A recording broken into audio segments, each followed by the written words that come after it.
cualquiera huyes, llegas a otra ciudad. Este libro, que ha costado una década elaborarlo, cuenta una historia maravillosa e irrepetible, que fue una forma de vida. Hubo varias movidas, una en Madrid, otra en Galicia, pero nosotros tuvimos otra en Cáceres, que fue muy importante. A mí me parecía fundamental e imprescindible documentarlo para la historia de Cáceres.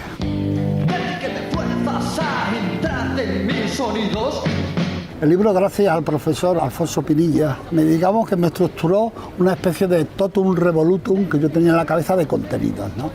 Entonces, pues le hemos metido arte, por un lado, le hemos metido literatura, le hemos metido incluso urbanismo, le hemos metido la historia y el contexto social que se movía para aquella época España.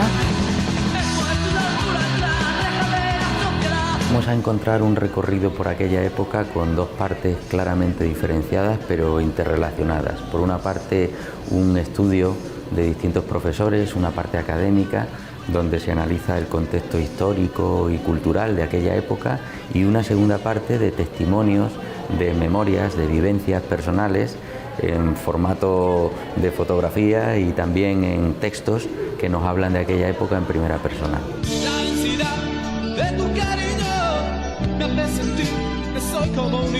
Habíamos pasado ese periodo, digamos, de la transición, y entonces la gente tenía muchas ganas de divertirse. Esa diversión lo que hizo fue derivar en una serie de movimientos culturales que marcaron la vida de una ciudad y sobre todo marcaron su modernidad, colocarse en el centro nacional y que se hablara de Cáceres. En ese momento tú lo vives como que estás dentro de un grupo de modernos, como si dijéramos. No eres tan consciente de que es un movimiento cultural. A ver, sabes que ha cambiado, hay más disciplinas, hay cómics, hay Super 8, hay fotografía, hay gente que pinta, hay literatura de todo, ¿no?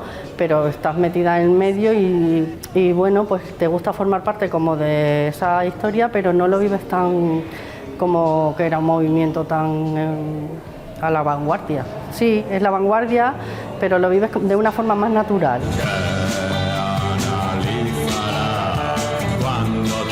Bueno, en esa época yo era bastante más joven y aún así estaba muy relacionado con la gente más mayor de la ciudad y sobre todo con la gente involucrada en la actividad musical y cultural, ¿no? Bueno, el documental trata de alguna manera de echar una mirada sobre una época de la ciudad en la que se produjo sin duda un cambio por el devenir de los tiempos y porque de alguna manera tocaba en el momento que el país vivía. Se cuenta con el testimonio de muchos de los protagonistas, artistas, músicos y actores sociales de la época, y con un ingente archivo fotográfico también de fotógrafos de la época donde podemos ver todo el estilo de vestir y el comportamiento sociocultural de aquellos años. Nosotros, como digo también en mi artículo del libro, copiábamos a Madrid, Madrid copiaba a Londres, Londres copiaba a Nueva York. Entonces en Madrid se empezó a formar grupos de cabaret, y yo con amigos músicos, con amigos de la noche, creamos un grupo que teníamos pues por lo menos 20 personas, y de ahí nació La Botica. Era un grupo irreverente que se reía de las tradiciones, que se reía de todo lo políticamente correcto, hacíamos música, improvisábamos, y aquí nació Las Noches Locas de la Madrila. Había como una tríada, los tres nombres básicos: coup de soup, la cena está servida y percance la place. Esos son los tres nombres fundamentales para entender la movida cacereña. Pero sí es verdad que hay muchos más. Y por supuesto tengo que acordarme de mis queridos A Palo Seco y de Tirando Millas, porque esos son la parte que trajeron a la movida el punk. Fue un colectivo de nombres y de grupos fundamental para entender la música hecha en Cáceres y en Extremadura. La imagen de Cáceres que se proyecta en el libro es una imagen de frescura, de fertilidad cultural, de inquietud, de creatividad, en momentos donde no había demasiados cauces para expresarse, y que yo creo que precisamente por esa, si no ausencia, sí escaso número de cauces de expresión, la gente se movió para abrir y ensancharlos.